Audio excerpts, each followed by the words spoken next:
सत्यमय तमसोमय ज्योतिर्मयम्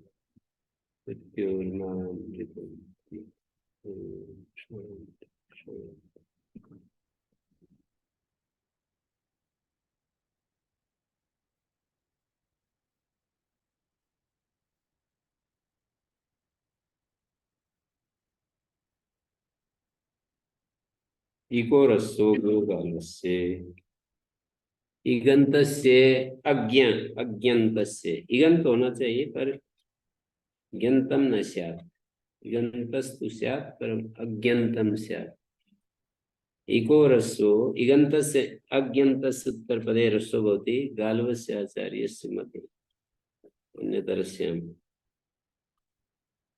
अन्यतरस्याम् इत्यपि अनुवर्तते उपरिष्टात् गालव ग्रहण पूजार्थम ऐसे कहेंगे। अन्यतरस्याम की अनुवृत्ति आ रही है तो गालव ग्रहण जो है पूजा के लिए, सम्मान करने के लिए। ग्रामणी पुत्र इगंत है पर गी पर गीस गीन अंत में नहीं है तो विकल्प से रस हो गया। ग्रामणी पुत्र उत्तर पद में है, उत्तर पदे पड़ता। ब्रह्म बंधु पुत्र ब्रह्म बंधु पुत्र इति किम खट्वा पादात्र रसो न भविष्यति माला पाद अज्ञा इति किम गार्गी पुत्र अत्रापि रसो न भविष्यति।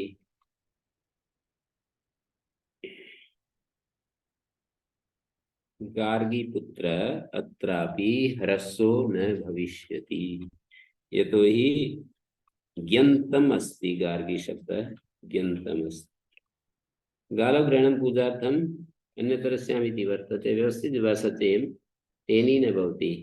व्यवस्थित विभाषा कार्याणां व्यवस्था क्रियते कारिस गंधी पुत्रात्र न भवति रसत्वं विकल्पेन।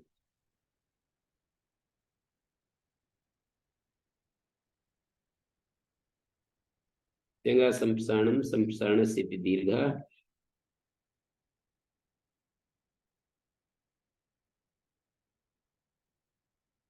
गार्गी पुत्र कथम भवति। गार्ग शब्द अस्ति गार्ग शब्दात् यस्य इति गीप जाता पुनः यस्येति च अकार लोप अलस्तद्धितस्य इति यकारस्य लोप। गार्गी गार्ग्य गीप अकारस्य यस्येति लोप यकारस्य हलस्तद्धितस्य। हल से उत्तर तद्धित यकार का लोप हो जाता है गीप के पर मतलब ई के पर इति की अनुवृत्ति आ रही है अलस्तद्धितस्य। कारिस गंधी पुत्रात् रसो न भवति वार्तिकम अस्ति यंग वंग भावी नाम अव्ययानाम भावी नाम अव्ययानाम च न भवति। किं वार्तिकम अस्ति तत् यंग वंग भावी नाम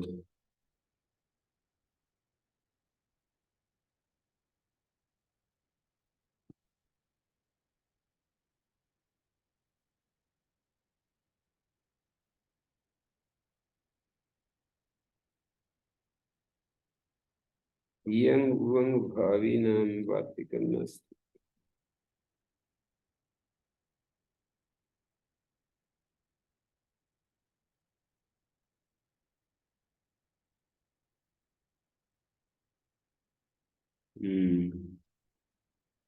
कानिचित् वार्तिकानि परित्यक्तानि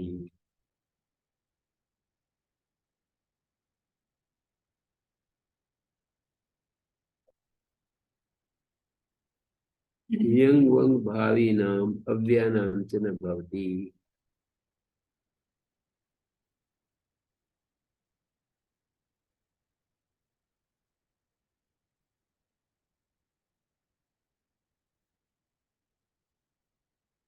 6 4 1 7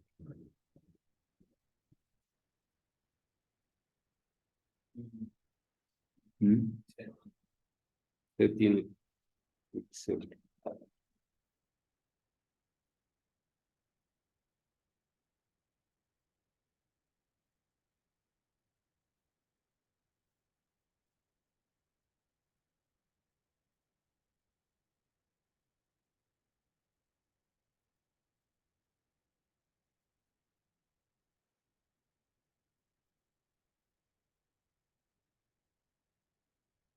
अव्ययनम।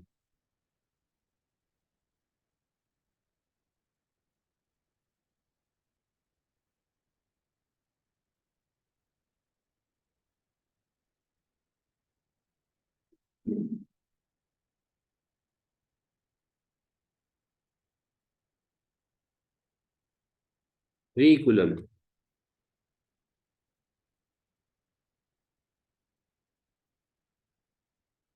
भ्रूकुलम इत्यत्र कांडीभूतम वृषलीभूतम रसो न भवति। यंग वंग जिनको होने हैं उसको रस नहीं होगा। श्रीकुलम भ्रूकुलम कांडीभूतम अव्ययानाम च कांडी इति अव्यय अस्ति। श्री प्रत्यन्तः निपात संयोगो भवति। स्वरादि निपातम अव्ययम अव्यय संयोगो भवति। कांडीभूतम इति कांडी इति शब्द कथम अव्ययम् तर्हि श्री प्रत्यन्तत्वात् इति उत्तरम्। स्वी प्रत्यंता शब्द निपाता भवन्ति उर्यादि स्वी डाचश्च पुनः स्वरादि निपातम अव्ययमिति अव्ययसंज्ञा भवन्ति।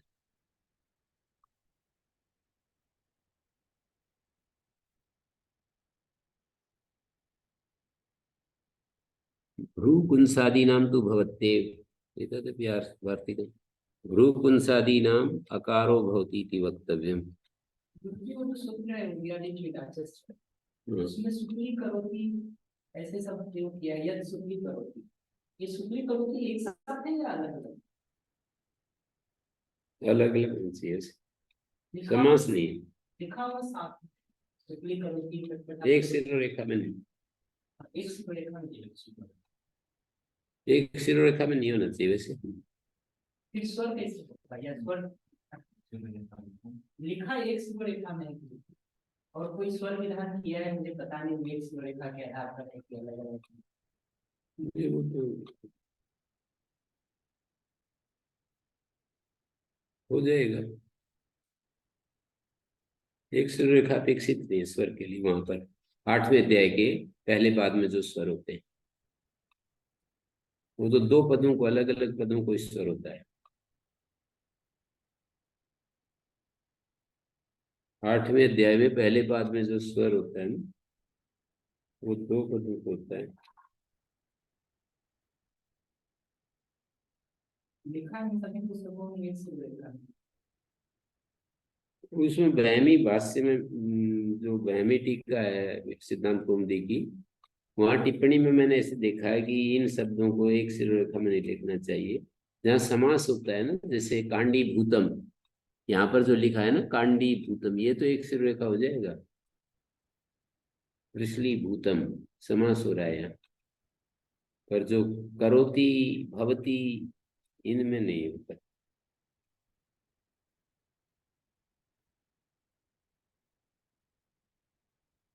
ये क्रम से एक साथ किया हुआ है। पटपटाकृति, पटपटाकृतम, पटपटा करोति, तीनों एक साथ ही।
क्या दूसरी तरह प्रश्न, विदुषी तरह वीर और एक उमन भाव रखा है विदुषी तरह। मेरे पास समय नहीं है, इतनी मोटी किताब कैसे मैं पढ़ूं? कब पढ़ूं? आज आज थोड़ी मतलब टाइम ही नहीं मिल देखिए रहा।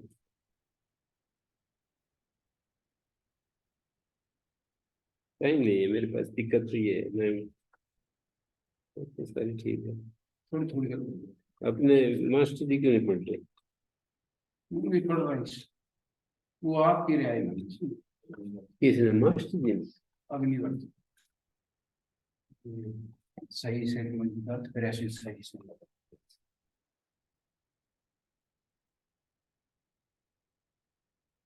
हाँ किमस्ति कस्मिन् सूत्रे?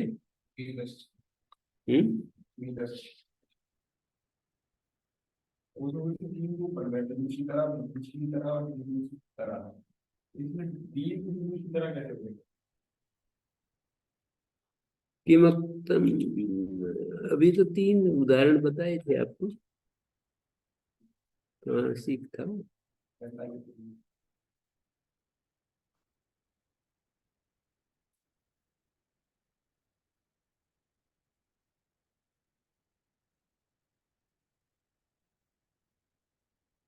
हाँ तो 3 तो मैंने बताए थे। इसमें 10 होगा तो पक्ष में कौन भाव हो जाएगा सभी? मैं कह तो रहा हूँ कि विकल्प से ह्रस्व होता है, तो 2 हो गए ना, श्रेयसी तरह और श्रेयसी तरह। तो तीन को कौन भाव हो जाएगा इसमें? नहीं नहीं, विकल्प से ह्रस्व होगा और पूर्ण भाव भी होता है, ऐसे भी। विकल्प हो जाएगा एक पक्ष में तो ह्रस्व ह्रस्व हो गया, एक बार दीर्घ हो गया, और पूर्ण भाव भी फिर होता है। वो जो दीर्घ है ना, उस पक्ष में पूर्ण भाव भी होता है। भी बोल रखा है।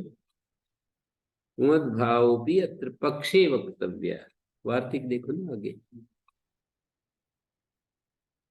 पूर्ण भाव भी अत्र पक्षे वक्तव्य।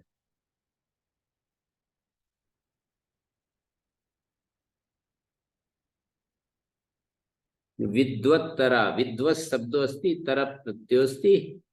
सकार को तकार किससे हुआ?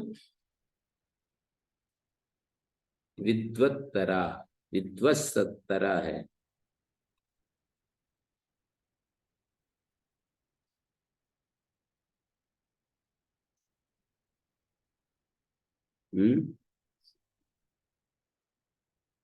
नमस्ते।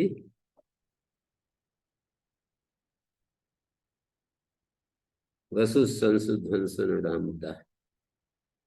ठीक है। भ्रूकुंसादीनाम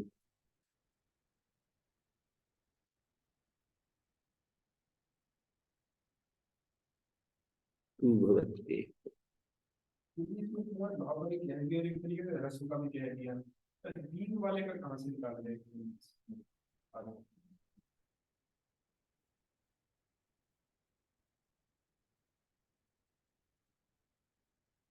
समझ में आ गई। मैं तो पढ़ाते समय बोला था 3 रूप बनेंगे। हम्म।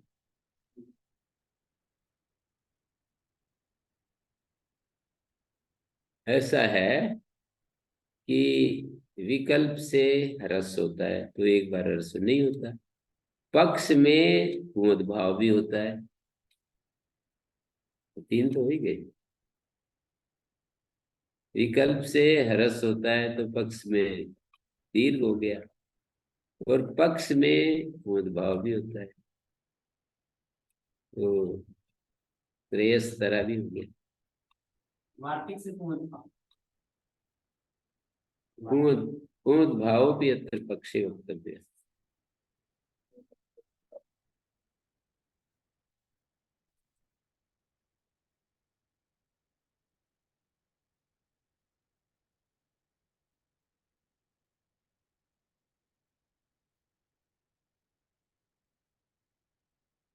हम्म।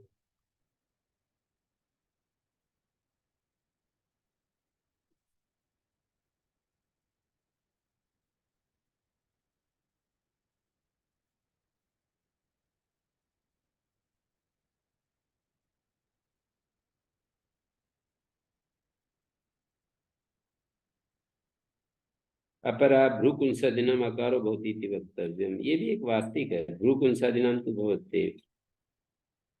भ्रूकुंस भ्रुकुटी, भ्रूकुंस भ्रुकुटी। सूत्र का कार्य हो ही गया। सूत्र का कार्य क्या है? विकल्प से रस, तो भ्रूकुंस भ्रुकुटी और भ्रूकुंस भ्रूकुटी, यहाँ एक और लिखना चाहिए, दो दो लिखे हैं ना, भ्रूकुंस भ्रूकंस भ्रूकुटी भ्रूकुटी, ऐसे लिखा है। नहीं, एक एक लिखा है। भवत्ते माने सूत्रकारी, तो सूत्रकारी होगा तो दो रूप बनेंगे ना।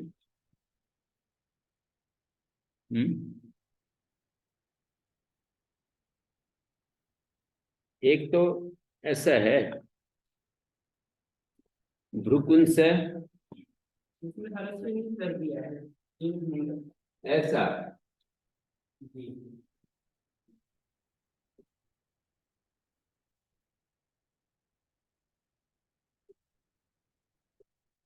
ये देखिए, ये बात बात नहीं।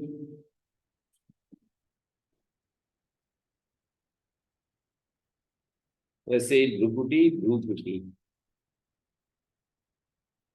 बात बात नहीं। अकारो होती, भ्रूकुंसादि में अकार हो जाता है तो भ्रू के ऊ को अ हो जाता है, तो भ्रैकुंस भ्रैकुटी बन जाएगा। इसको कहते हैं क्या पता क्या है? इसमें द्विपुंसा या द्विपुंसा या भ्रपुंसा? मतलब उसको भ्रूकुंस भी कहते हैं, भ्रकुंस भी कहते हैं। अर्थ अर्थ स्त्री वेशधारी कोई नर्तक पुरुष है ना, कोई पुरुष होता है अभिनय करने के लिए स्त्री का वेश धारण कर लेता है, उसको भ्रूकुंस बोलते हैं। और भ्रुकुटी? भ्रूकुटी तो यही होती है, भ्रूकुटी। उसको भ्रुकुटी करते हैं। भ्रूकुटी सुना है मैंने, वैसे लोग में ठीक नहीं बोलते हैं।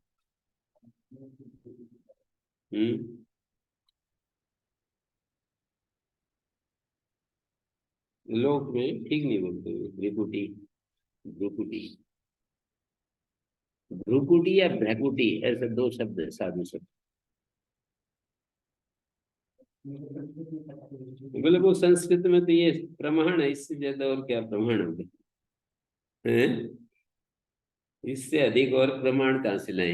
हिंदी में भ्रुकुटी। हाँ, हिंदी का तो फिर हिंदी का आ जाएगा कि हिंदी में ऐसे बोलते हैं, पर ये संस्कृत के शब्द मूल ही ऐसे हैं। कुछ शब्द ऐसे होते हैं ना, तो फिर उनको ऐसे बोलना पड़ेगा कि मूल शब्द तो ये हैं, पर बिगड़कर भ्रिकुटी बन गया है हिंदी में। ऐसे नहीं कह सकते कि हिंदी वाला सही है, ये बिगड़ गया है, ऐसे तो कह नहीं सकते। मतलब ये कहेंगे कि ये शब्द मूल शब्द तो ये है, पर बिगड़कर भ्रिकुटी बन गया।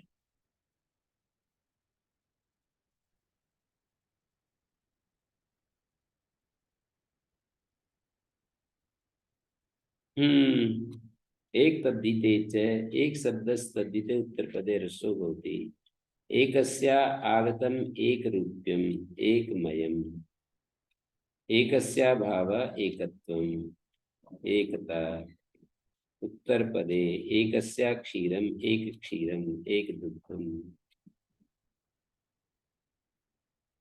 एकस्या आगतम एक ऐक रूप्यम। एक ये अविभक्तिक निर्देश है, व्यधिकरण के लिए ये सूत्र बनाया है। समानाधिकरण में तो स्त्रियापुंज भाषित सूत्र से ही हो जाएगा। एकस्य आगतम ऐक रूप्यम, रूप्य प्रत्यय है, एक रूप्यम है ना, एकस्य आगतम एक रूप्यम, रूप्य प्रत्यय मयट प्रत्यय एक मयम, एकस्य भाव एकत्वम एकता, उत्तर पदे एकस्य क्षीरम एक क्षीरम, एका शब्द को एक बन गया, रस हो गया, एक दुग्धम, लिंग विशिष्ट से ग्रहणम एक शब्द रसोत्तम प्रयोजयति, अच्छा ही गृह्यमाणम अत्र विशेष्यते न पुनरच गृह्यमाणे।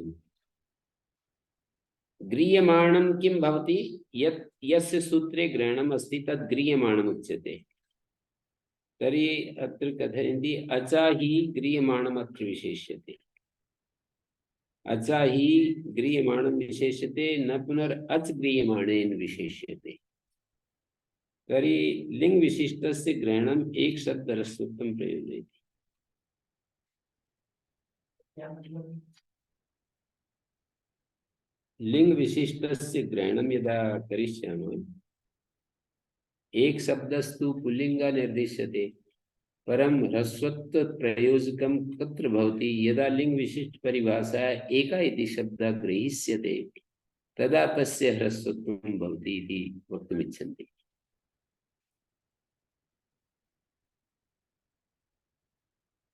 पुल्लिंगो या एक शब्द से स्वभावतः ह्रस्वान्त अस्ति। पुल्लिंग जो ह्रस्व शब्द है वो तो स्वभाव से ही ह्रस्वान्त है, तो ह्रस्व करने का लाभ कहाँ मिलेगा? बोले लिंग विशिष्ट परिभाषा से जब एक आ शब्द को ग्रहण करेंगे उसको फिर ह्रस्व। प्रातिपदिक के ग्रहण में लिंग विशिष्ट का भी ग्रहण होता है, तो ये एक शब्द पहले एका को ग्रहण कराएगा फिर उसको।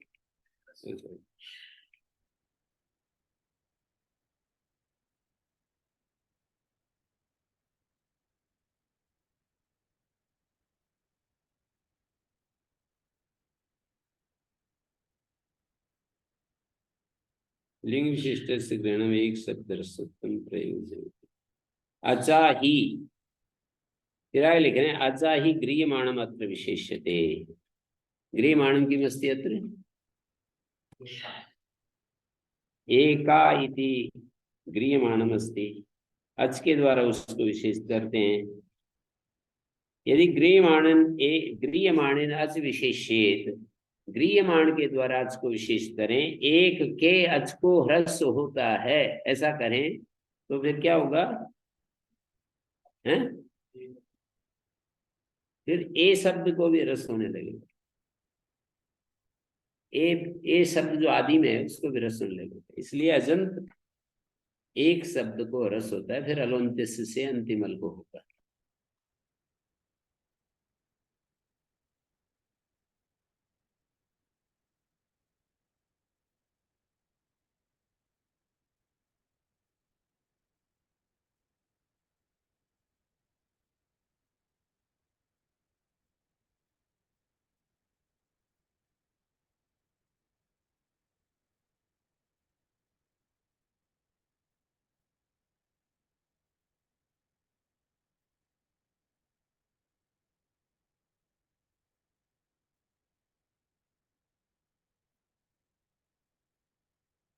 ठीक है, तो आगे देखते हैं। ज्ञापो संज्ञा संसर्ग बोलम।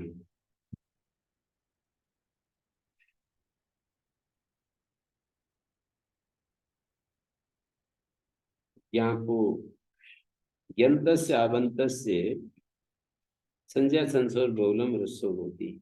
यंतस्य जैसे रेवती पुत्र, रोहिणी पुत्र, भरणी पुत्र न च भवति। नांदी कर, नांदी घोष, नांदी विशाल।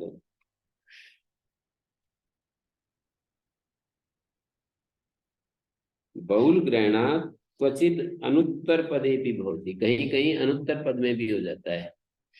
जैसे अनुगायंती, अनुगायंती पत्नयो गर्भिणय।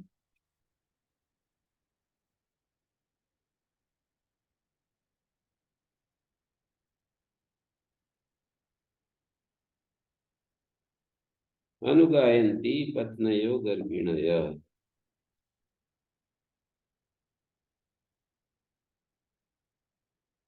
जैसे पत्नी को रस हो गया तो पत्नय, पत्नया बन जाएगा ना।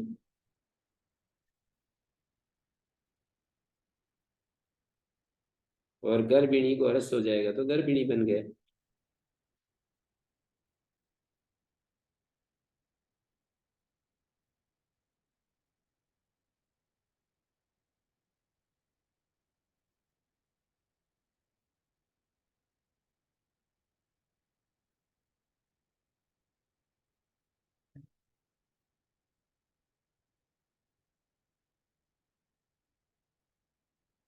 सबको पता होना चाहिए और तो फिर हम्म पाए।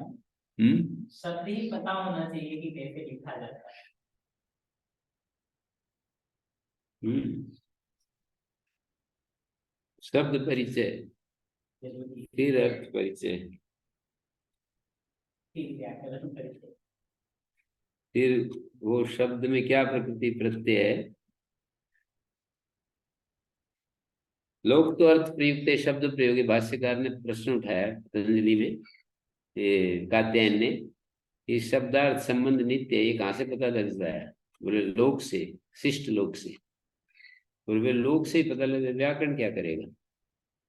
तो लोक तो अर्थ प्रयुक्त शब्द प्रयोगे, लोक से अर्थ का तो अर्थ को लेकर के जो शब्द प्रयोग होता है उसमें धर्म नियम, ये उत्तर दिए। इसमें धर्म नियम करने के लिए, धर्म का नियम करने के लिए लोक तो अर्थ प्रयुक्त शब्द प्रयोगे धर्म नियम यथा लौकिक वैदिकेषु, जैसे लौकिक वैदिक व्यवहारों में हम देखते हैं तो वहां पर बहुत सारे उदाहरण दिए, 3 उदाहरण दिए, लौकिक उदाहरण, वैदिक उदाहरण दिए। तो कह रहे हैं अग्नि तो मंत्र, वो दहन कर्मा होता है, अग्नि तो जलाने का काम है, तो उसमें मंत्रों के साथ आहुति दी जाती है तो उससे विशेष लाभ होता है। ऐसे ही आहुति तो जैसे तैसे डाल दो, उसमें क्या है। फिर बोले कि यूप बनाते समय उसको कैसे भी लकड़ी ली, उसको छील करके गाड़ दिया, यूप बन गया। पर वो उसमें क्या है, शास्त्र के अनुसार करेंगे तो ज्यादा अच्छा होगा। वैसे एक विवाह का उदाहरण दिया है, बोले खेदात स्त्री सुप्रवृत्ति, खेदस्य राग विगम गम्यायाम अगम्यायाम वा। तो फिर ये क्यों कहते हैं कि विवाह संबंध ही होना चाहिए भाई आपस में? तो वे कह रहे हैं कि ऐसे करने से अभ्युदयकारी होता है, पूरे समाज का, व्यक्ति का, सबका लाभ है। ऐसे उदाहरण दिया। तो ऐसे ही सब अब शब्दों से या शब्दों से हमारे को अर्थबोध तो हो ही जाता है, पर फिर भी धर्म नियम कर रहे हैं कि शब्द ही रेवर्थो विधेया नाप शब्द ही। और कुल मिलाकर के बहुत व्यापक प्रभाव पड़ेगा, फिर जाकर के धीरे धीरे शब्द बिगड़ते जाएंगे, फिर वो परंपरा नष्ट हो जाएगी, फिर ज्ञान का जो, ये तो शब्दार्थ संबंध को नित्य मानते हैं ना, वेद का जो आदि स्रोत है वो सारा इनका लुप्त हो जाएगा। मतलब ऐसे यदि छोड़ दिया जाए खुला, ये प्रतिबंध ना लगाएं, तो फिर वो सारा का सारा ही काम हो जाएगा। पकड़ में आ रहा है? सब नित्य शब्दार्थ संबंध सब भग्न हो जाएगा। फिर जो एक वो जो वेद को ये नित्य अपौरुषेय ज्ञान बताते हैं, वो सब स्थापना ही कर हो जाएगी। तो जो लोग नित्य अपौरुषेय मानते हैं उनके लिए तो जरूरी है। जिनको वेद अपौरुषेय नित्य आदि नहीं मानते उनके लिए तो कोई बात ही नहीं है।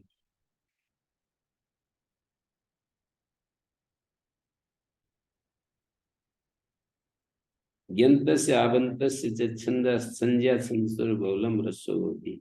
ज्ञन्तस्य संज्ञायां रेवती पुत्र रोहिणी पुत्र भरणी पुत्र च भवति नान्दिकरा नान्दी घोषा नान्दी विशाला। ज्ञन्तस्य छन्दसि कुमारिदा उर्विदा न च भवति फाल्गुनी पौर्णमासौ जगति छन्द।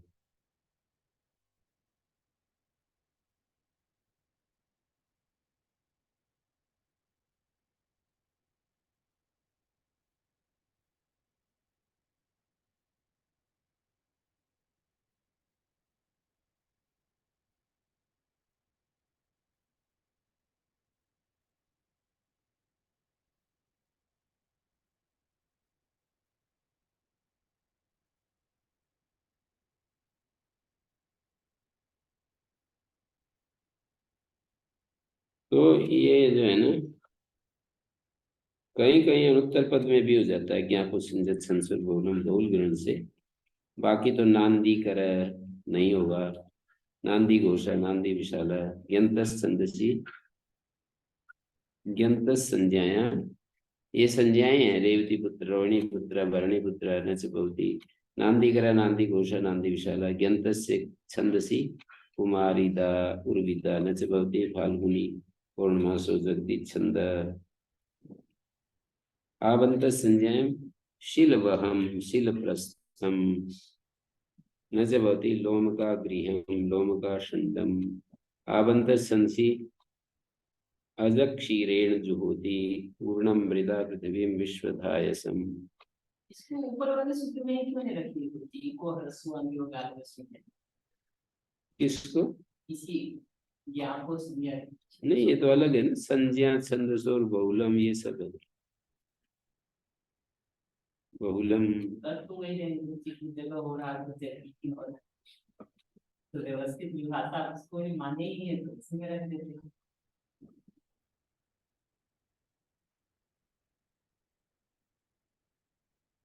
वो तो है ना, एक सामान्य में तो इको रसो क्यों गालो से तो आबंध को भी लगेगा। ये कह रहा हूँ तो आसान मतलब गुरु जी वहां से अंगी भी हट जाता अंगियों भी हट जाता और नहीं, घी तो अलग चीज है, ईगंत अलग है।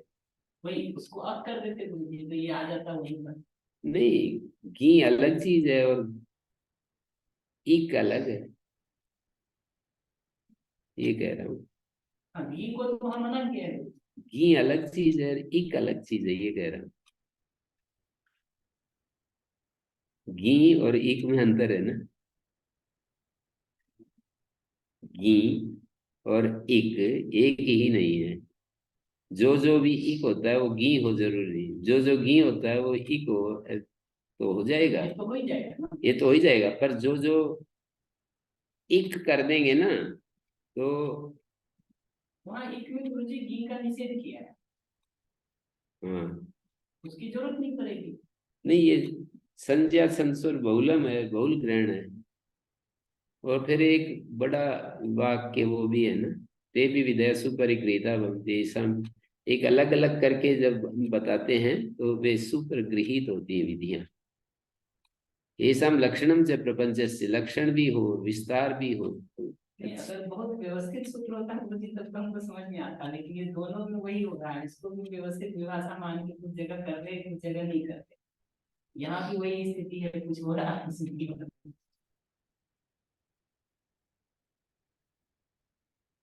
इतना मेहनत से वहां अंगी करके अलग किए घी और आपको वहां बचाएंगे इको अंगियों बोल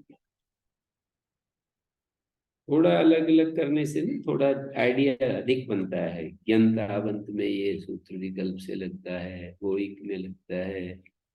वो मैं वाक्य बोल रहा हूँ ना महाभाष्य का, ते भी विधयासु परिगृहीता भवन्ति ऐसाम लक्षण से प्रपंच से। सामान्य सूत्र भी हो और विस्तार भी हो तो अच्छा समझ में आता है, ऐसे कह रखा है। आवंत संज्ञान शील वहम शील प्रस्थम न च भवति लोमका क्रियं लोमका शण्डम् आवन्तः छन्दसि अजित् क्षीरेण जुहोति पूर्णं मृदा पृथिवीं विश्वधायसम्। पूर्णं मृदा पृथिवी दक्षिणावत पूर्णा सूत्रेण कवयो वयन्ति वे च त्वय प्रत्यय परता ज्ञापोर बोलम ह्रस्वो भवति तद अजाया भावाजत्वम। त्वय के पर रहते घी और आपको रस हो जाता अजत्वम और अजात्वम तद रोहिण्या भाव रोहिणीत्वम रोहिणीत्वम। संज्ञाम असंभवात छंदसी उदाहरणानि भवन्ति। इष्टकेशिकामालानां इष्टकेशिका मालानां चित्तुल भारिषु। इष्ट इष्टक ईशिका और माला तीन शब्द हैं। चित और तूल और भारी नित्य सूत्र पदेशु यथा संख्यम रसो भवति। इष्टका शब्द था, इशिका शब्द था और माला। इष्टका को इष्टक चितम, इशिका को इशिक तूलम, माला भारिणी को माल भारिणी। क्रम से यथासंख्य हो रहा ना, इष्टका से चित, इशिका से तूल, माला से भारी, माल भारिणी कन्या, माला को धारण करने वाली कन्या। और इसी का तूलम और इष्टक चितम कर्तिगण कृता बोलम से समास हो रहा है। इष्टिकाओं के द्वारा चयन किया गया और इसी का तूल तो सरकंडा होता है ना, तो इसी का कहते हैं। उनके उसका जो तूल है उसकी जो सलाका झाड़ू बनाते हैं, इसी का सरकंडा होता है। उसके अंदर लास्ट में एक तूल निकलता है, उसको इसी का तूलम कह दिया। उसकी झाड़ू बनाते हैं यहाँ, मतलब इस इलाके में पहले बनाते थे, अब तो बहुत सारा सरकंडों का अंतिम अंतिम पकड़ करके और एक झाड़ू बना लेते हैं।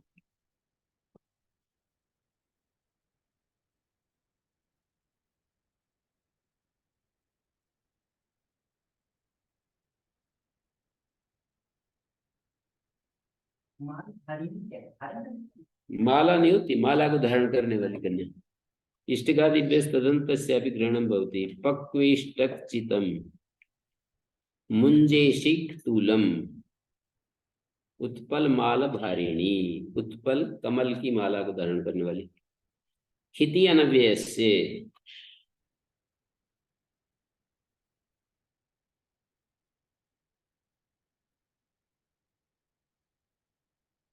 खिदन्ते, खिति का अर्थ है खिदंत उत्तर पद में अनव्यय से ह्रस्व होती।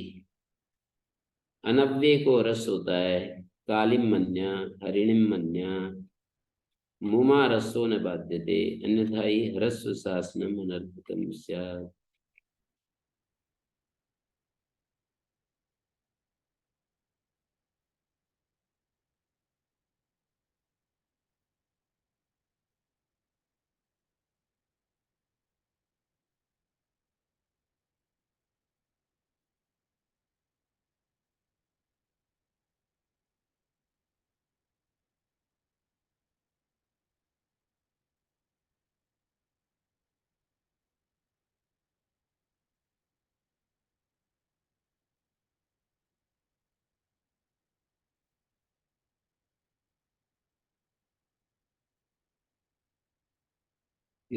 खिदन्ते उत्तर पदे अनव्यय सरस्वती कालिम मन्या हरिणिम मन्या मुमा रसो न बाधित। अगले सूत्र से मुम होता है तो हरस्व बाधित नहीं होता, अन्यथा हरस्व शासन व्यर्थ हो जाएगा। तो पहले हरस्व होगा फिर मुम होगा।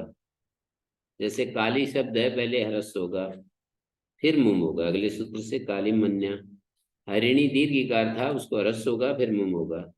तो यही कह रहे कि मुमा ह्रस्व न बाध्यते, मुम आगम के द्वारा ह्रस्व बाधित नहीं होता, अन्यथा ह्रस्व शासन अनर्थक हो जाएगा।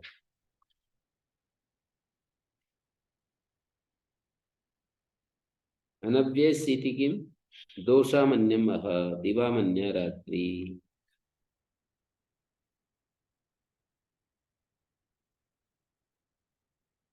अनव्यस्य इति किम दोषामन्यम अह दिवामन्य रात्रि। अनव्यस्य इति एतदेव ज्ञापकम इहि खिदंत ग्रहणस्।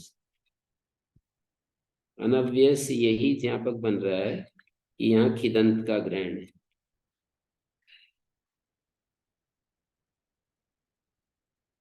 कैसे ज्ञापक बन रहा है?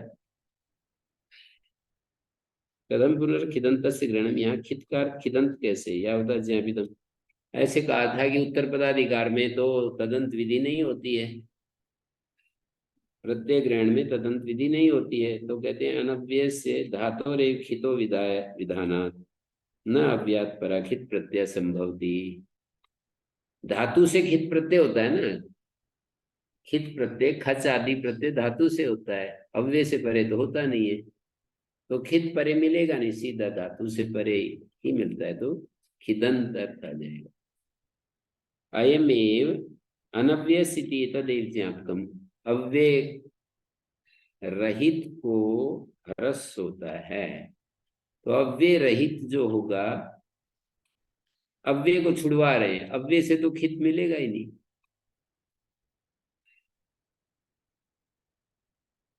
धातु से खित प्रत्यय का विधान है, अव्यय से परे खित प्रत्यय संभव नहीं। तो अव्यय प्रतिषेध से यहाँ पर तदंत ग्रहण होगा। अव्यय प्रतिषेध से तदंत ग्रहण कैसे होता है? अव्यय प्रतिषेध जो कर रहा है खिति अनव्यय से, इससे पता लगता है कि खिदंत अर्थ लेंगे खित का, क्योंकि धातु से खित प्रत्यय होता है, अव्यय से तो परे होता ही नहीं है। अव्यय से परे खित प्रत्यय होगा ही नहीं कभी भी।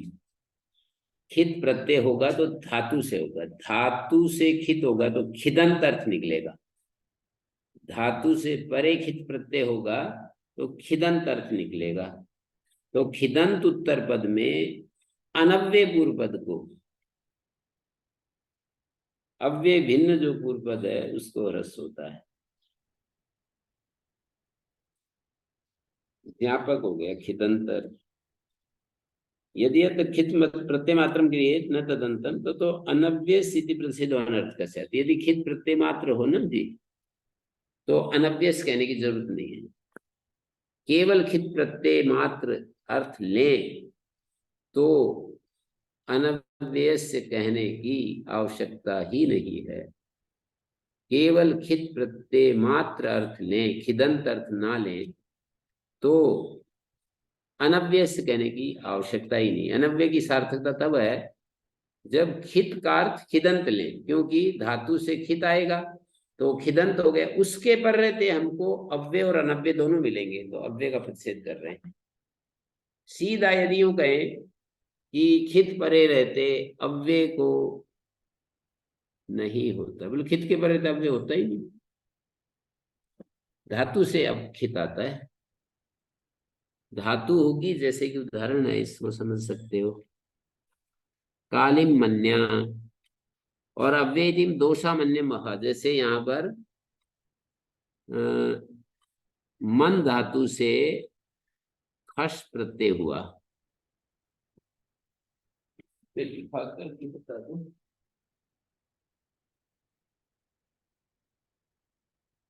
दोषा ये अव्यय है, दोषा शब्द अव्यय है, मन धातु है, खस प्रत्यय है, फिर ये दिवादि व्यस्यन हो गया, मन ये और खस का है। तो देखिए खस के पर धातु से खस हुआ है, फिर ये अव्यय मिलेगा, तो खिदंत परे रहते अव्यय को मिलता है, खित परे रहते अव्यय नहीं मिलेगा। तो अनव्यय प्रतिषेध, यदि खित का अर्थ खिति करे तो फिर हमको खित का खिति परता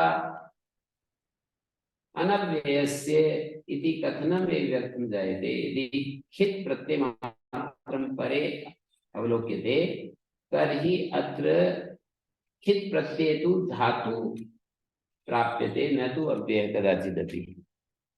खित परता खिति परता तु धातु प्राप्स्यते न तु कदाचिदपि अव्ययं प्राप्स्यते।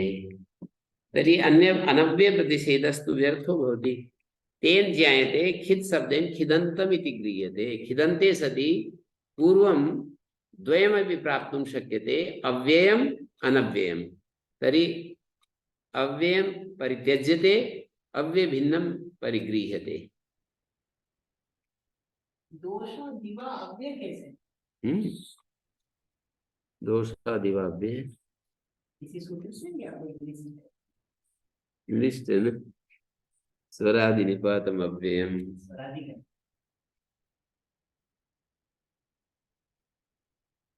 और एक निपात करने चादे सत्वे भी है ना, तो स्वरादि निपातम अव्ययम, निपात की अव्यय संज्ञा होती है। चादय सत्वे, चादी गण में जो पढ़े हैं वो भी चादी की लिस्ट है। उसमें तो ये नहीं हैं? चादी में देखा, आज ही पढ़े। चादी में देखना पड़ेगा। तो फिर दीवार इसमें होगा, स्वरादिगण में दो है ना, एक चादीगण और एक दिवादी। चादीगण और क्या है, स्वरादिगण।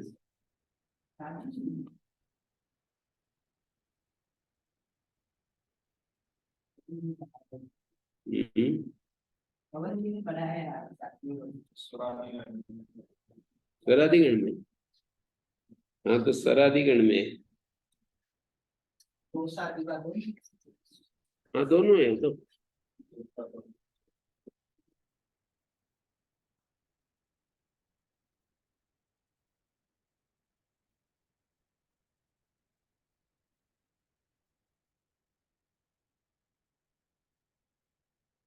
अरुर्द्विष दजंत सिमम अरुस दिशत इत्येतयो अजंतानां च खिदन्ते उत्तरपदे मुम आगमो भवति अनव्ययस् अरुन्तुदा द्विषन्तपा अजंतानां कालिमन्य। इन शब्दों के अर्थ क्या होंगे? काली दुनिया, उनका विषम पर घाव को चोट पहुंचाने वाला अरुंतुदा व्यथा कोई होती है, द्विषंतपा द्वेष करने वाले को और हमसे अप्रीति करने वाले को जो वापिस तपा दे, हैं? और काली मन्या अपने को काली मानने वाला वाली काली महात्मा मन्यते काली मन्या। क्या मतलब? काली जो काली भी है ऊपर वर्ण होता है ना, काली काली मानने वाली काली काली मन्या।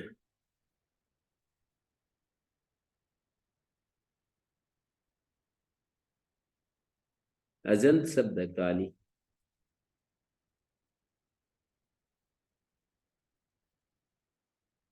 विध्वरुषोस्तुदा विधु और अरुष शब्द हो तो खस प्रत्यय होता है, खस प्रत्यय अरुष अरुंतुदा तुद धातु से खस और खस में शकार किस लिए किया है प्रिंस?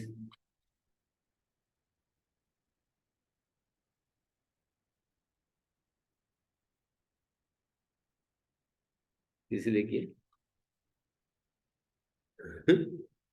थिंग्स इट शारदा सुगम शारदा संजय के लिए किया है। शारदा संजय क्यों करना चाह रहे हैं? कर्तरी सब दिवादिव्यसन इत्यादि विकर्ण हो जाए। सार धातु संज्ञा से कर्तावाची सार धातु परे हो तो तुदादिव्यस्य हो जाएगा और दिवादिव्यसन हो जाएगा। जैसे अरुण तुदा है ना, तो तुद धातु से श प्रत्यय आ जाएगा, श का अ बचेगा और वो तुद को उगंत लग से गुण नहीं होने देगा। सार धातु का मफित अरुण तुदा, फिर अरुण दिस दंत मुम आगम हो जाएगा। देखिए अरुष शब्द होता है, अरुष तुद श और खस का अ, ये खस प्रत्यय है और ये श है, तो गुणे पर और ये मुम आगम पर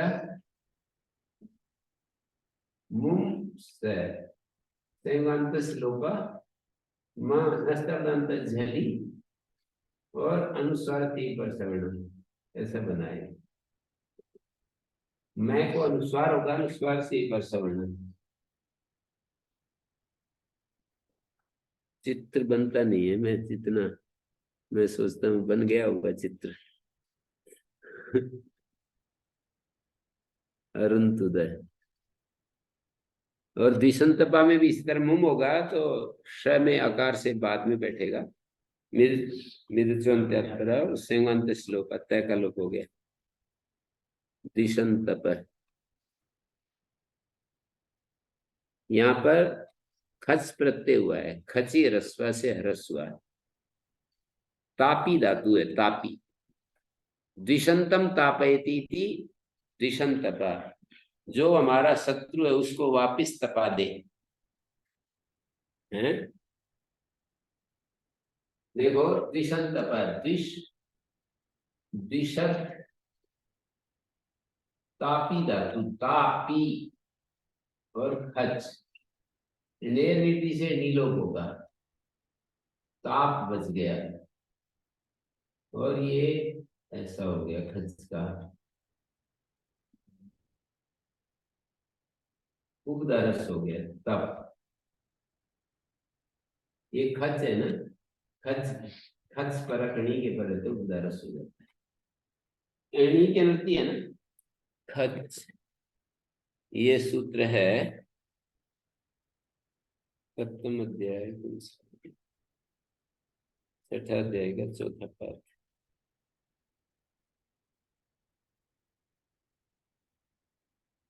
रस्व, ऊपर से लघु की अनुवृत्ति आ रही है। खच परकणी के पर ह्रस्व होता है। 6 4 94 सूत्र है खची रस्व। 90 से 9 की अनुवृत्ति आ रही है।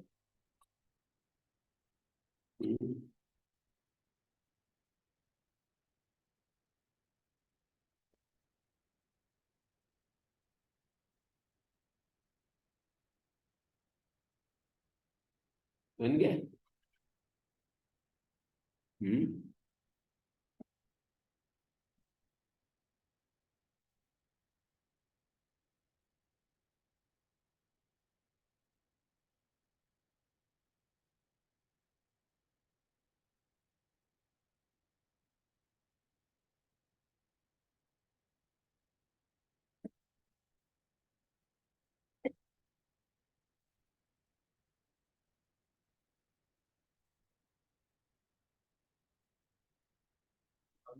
धा को रस्व करता है। हम्म। धा को रस्व। कौन? ऋणी परे नहीं है।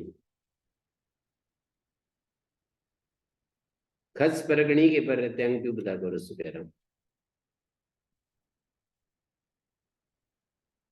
हम खर्च से देखेंगे या नहीं से? खच परगणी के पर रहते तो हम खच देखे, ये देखेंगे क्या है, ताप देखेंगे। पर नी कह रहे हैं तो नी को छोड़ के आगे। हम्म।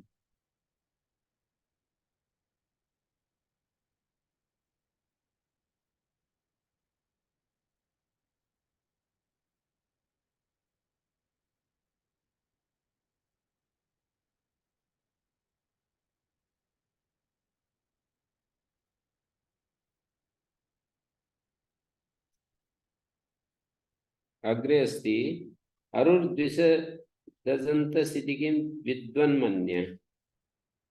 वसु सरंसु धनसन और राम दत्त होगा, फिर यरुन्नास के अन्नासिक होगा से न हो गया है। विद्वन्मन्य, आप अपने आप को विद्वान मानने वाला। विद्वत शब्द था, स को द होगा। वसु सरंसु धनसु अनुडुम अनव्यसिते दोषामन्यम अह दिवामन्य रात्रि। दिन जो है रात मान रहा है, मतलब कवि कल्पना कर रहा है कि जैसे दिन में अंधेरा हो जाए, मतलब बादल बिल्कुल घिर जाए, तो दोषा मन्य महा दिवा मन्य रात्रि, और चांदनी जब बहुत ही खिल जाए तो रात्रि अपने को दिन मान रही है। ऐसे बोलते हैं ना, एज इफ, मानो कि ऐसी चांदनी छिटक रही है कि रात अपने को दिन समझ रही है। अंत ग्रहणम की कृत अजंत कार्य प्रतिपद्यर्थम। दोषा मंदिर महा का क्या हुआ? दिन रात मान रहा है, रात्रि दिन मान रही है, दिवा मन्य रात्रि। नहीं, दोषा दोषा दोषा बताया ना, रात को दोषा कहते हैं।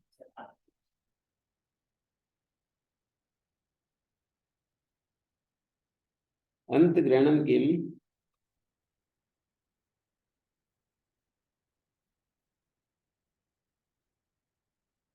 शायद उसको दोषा इसलिए कह रहे हैं कि अंधेरा है, अंधेरा दोषों का घर है।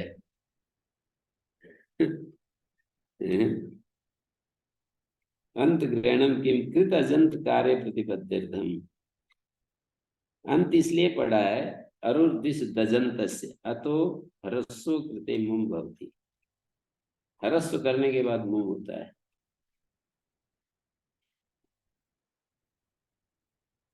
ह्रस्व हो गया ऊपर वाले सूत्र से, उसके बाद मुम होता है। कृत अजंत कार्य प्रतिपद्यर्थम अतो ह्रस्व कृते मुम भवति। इचेत काचो हम प्रत्यय वच्चे।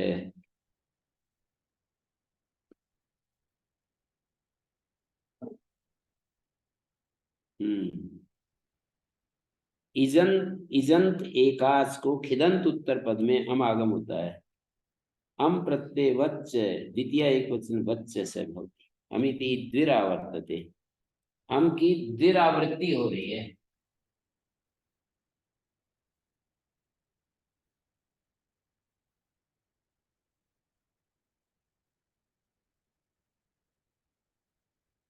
विरावृत्ति हो रही है।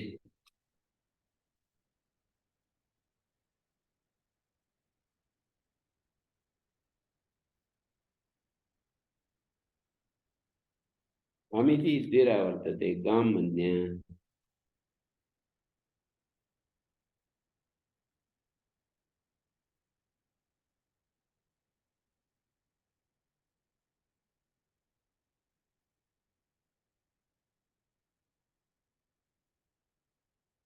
क्या होता है इंटरएक्टिव पैनल आजकल आ रहा है कोई, ऐसे ब्लैक बोर्ड मैंने देखा था अभी बीकानेर, ऐसे लिखते जाओ और ऐसे कर दो तो मिट जाता स्मार्ट बोर्ड बोलते है। हैं? हैं, स्मार्ट बोर्ड। हम्म, ये इससे चलता है, ये नेट से चलता है। लाइट नहीं, लिखना तो सिर्फ उससे चाहिए, बिजली होनी चाहिए, नेट नहीं चाहिए उसमें। नेट तब चाहिए जब उसमें आपको पावर पॉइंट प्रेजेंटेशन या कुछ रन करना चाहिए। हम्म, सिर्फ लिखने के लिए लाइट नहीं चाहिए, मतलब नेट नहीं चाहिए, बिजली चाहिए, लाइट चाहिए। साधारण बिजली या काफी, नहीं, मैंने एक तो बहुत ज्यादा पावर बिजली चाहिए। नहीं पावर ज्यादा नहीं चाहिए, बट कॉस्ट है स्मार्ट बोर्ड का, मतलब थोड़ा अच्छा नहीं है तो कॉस्ट आती ज्यादा है। 2.5 लाख रुपए, मतलब 1.5 तो चाहिए, 2.5 लाख भी लगेगा। 2 लाख 2.5 लाख। आजकल स्कूल कॉलेजेस में लगी है, हम्म, स्कूल कॉलेजेस में या प्रेजेंटेशन में उसको यूज करते हैं। ये सब तरह से काम आ जाता है, प्रोजेक्टर के स्क्रीन की भी तरह काम आता है, और आप उस पर सीधा कुछ लिखना चाहें तो लिख दीजिए। बहुत ही आगे नए नए खर्चे निकाल रहे हैं लोग, नई नई सुविधाएं, नए नए खूब व्यापार। इच एकाचो प्रत्ययवच्च इजन्तस् एकाच खिदन्ते उत्तरपदे अमागमो भवति। प्रत्ययवच्च द्वितीय एकवचन वच्च से भवति। अमिति ही द्विरावर्त्यते। जो है इच एकाचो ये 2 बार आवृत्ति कर रहे हैं। आगम होता है, प्रत्ययवत होता है। ये 2 बार आवृत्ति कर रहे हैं। अमिति द्विरावर्तते। गाम मन्य, स्त्रीम मन्य, स्त्रियम मन्य। क्या क्या होते हैं देखिए, ये दिखाया है। अतिदेशात आत्व पूर्व सवर्ण गुण यंग उवंग आदेशा भवन्ति। प्रत्ययवत कहने से आत्व होता है एक तो, 1 2 3 4 5 कार्य हो जाते हैं। आत्व का उदाहरण है गाम मन्य, औतोम ससो। ओतोम ससो हो जाएगा एक तो, जैसे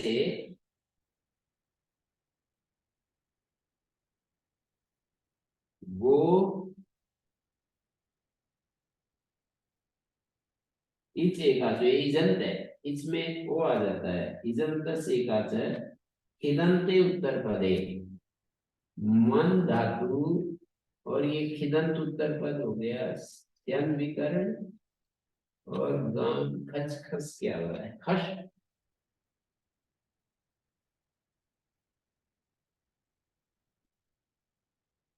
आप ओतोम ससो, ये यहाँ पर खिदंते उत्तर पदे आगम होती, यहाँ आगम होता है, और आगम होकर के ओतोम ससो आत्म हो गया है। ओ और ए दोनों को आत्म हो गया, तो गाम मन्य ऐसा बनता है।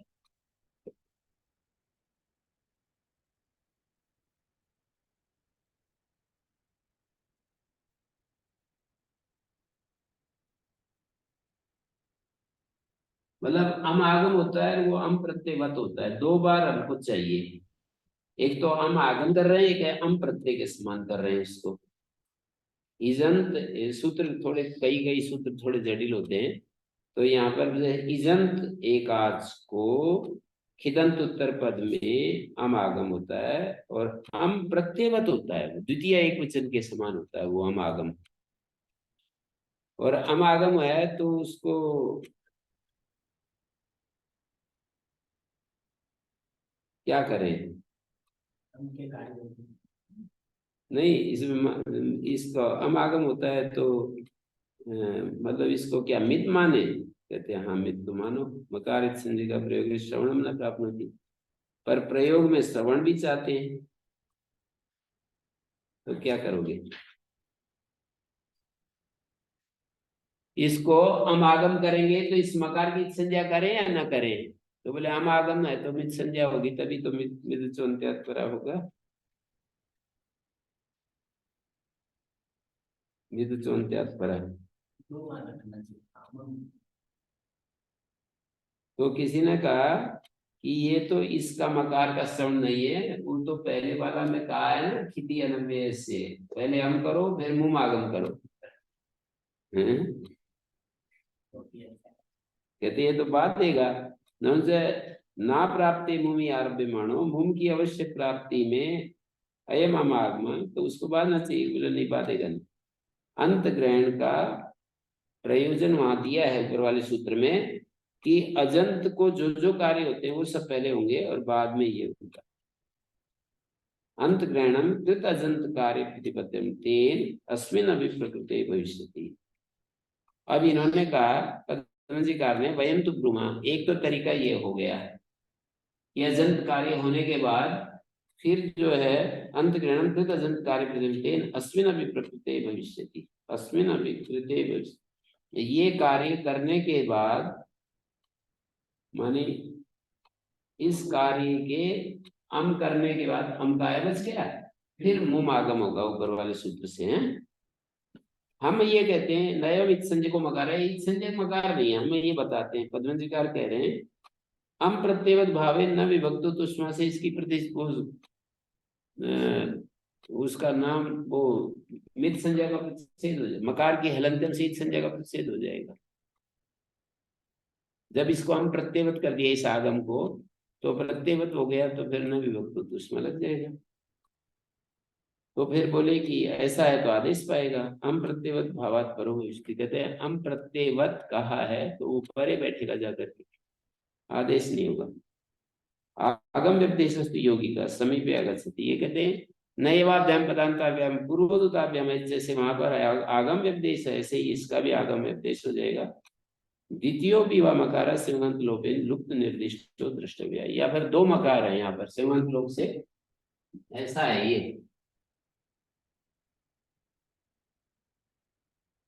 एक मकार सेवंत लोप से लोप हो रहा है, फिर एक बच गया, एक मकार का लोप होने से क्या लाभ हुआ? मृदुचंत्यात्परा हो जाएगा, फिर भी एक में तो बच ही गया। ये सारी कृपा की गई है यहाँ। तो गाम मन्या आत तो हो गया, दूसरा उदाहरण स्त्री मन्या और स्त्री मन्या अमी पूर्वा पूर्व सवर्ण दीर्घ हो गए, पूर्व सवर्ण और स्त्री मन्या में वाम ससो सूत्र से यंग हो रहा है, विकल्प से हम और सस के पर रहते यंग होता है, पक्ष में पूर्व सवर्ण होता है अमी पूर्वा। और नरम मन्या में ऋतु की सर्वनाम स्थान है, सर्वनाम स्थान पर रहते गुण होता है, श्रियम मन्या में यंग होता है, भ्रुवम मन्या में वंग होता है। अम प्रत्यवच्चे इत्यादि देशात आत्म पूर्व सवर्ण गुण यंग वंग आदेश भवन्ति, इचैति किम त्वंग मन्या इजंत नास्ति, त्वक शब्दो अस्ति त्वक इजंत नास्ति, एकाचिति किम लेखा भ्रुवम मन्या एकाच नास्ति, एकाचिति किम लेखा भ्रूम मन्य लेखा भ्रूम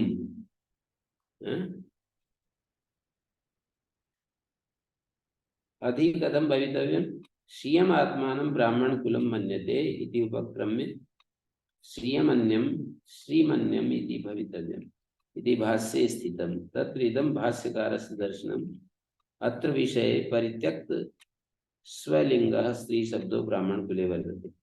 श्रियम आत्मानं ब्राह्मण कुलम मन्यते, यहाँ कैसे करेंगे? श्रीमन्यम इति भवितव्यम, ऐसा दिया है। तत्र इदं भाष्यकारस्य दर्शनम, अत्र विषय परित्यक्त स्वलिंग स्त्री शब्दों ब्राह्मण कुलेवर, छोड़ दिया है अपने लिंग को जिसने, ऐसा स्त्री शब्द ब्राह्मण कुल में वर्तमान है।